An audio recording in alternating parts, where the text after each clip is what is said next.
Remember this?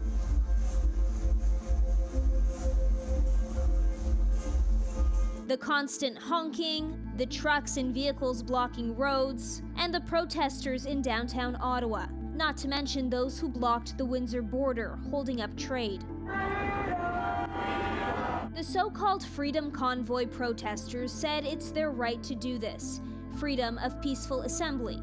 But not everyone would agree that what happened in January and February of 2022 was peaceful. Nonetheless, it went on for weeks, and Prime Minister Justin Trudeau and his government made the unprecedented decision to invoke the Emergencies Act in an effort to bring order back to Ontario. A big reason the act was implemented was to give police more power. The police will be given more tools to restore order in places where public assemblies can constitute illegal and dangerous activities, such as blockades and occupations as seen in Ottawa, the Ambassador Bridge, and elsewhere.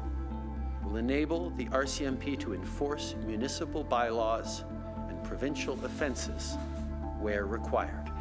It was a controversial decision made almost exactly 1 year ago, one that drew incredible backlash from those who supported the protests, those who were tired of COVID mandates, and those who hated Trudeau, the F Trudeau flag becoming synonymous with the movement. South of the border, more conservative Americans were shocked too.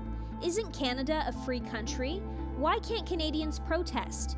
Even today, the topic riles up Americans with huge platforms. So I have to ask you about Canada and what we saw happen there last winter, the trucker protests, and then the crackdown by the authoritarian government of Canada.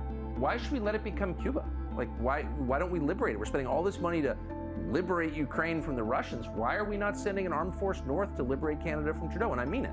But, like, there's no indication whatsoever that those truckers in Canada were far right.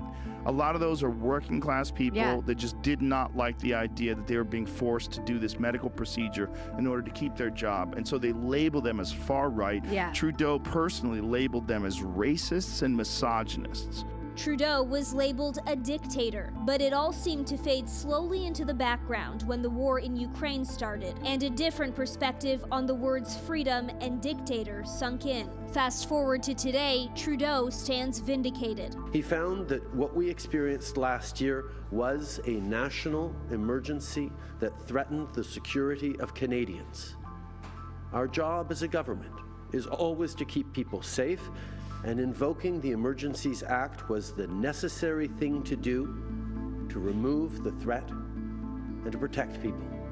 But it wasn't all hate for Trudeau. There were many politicians calling for order in Ontario, many Canadians included. And while Premier Doug Ford says he stood shoulder to shoulder with Trudeau and his decision, it's unacceptable.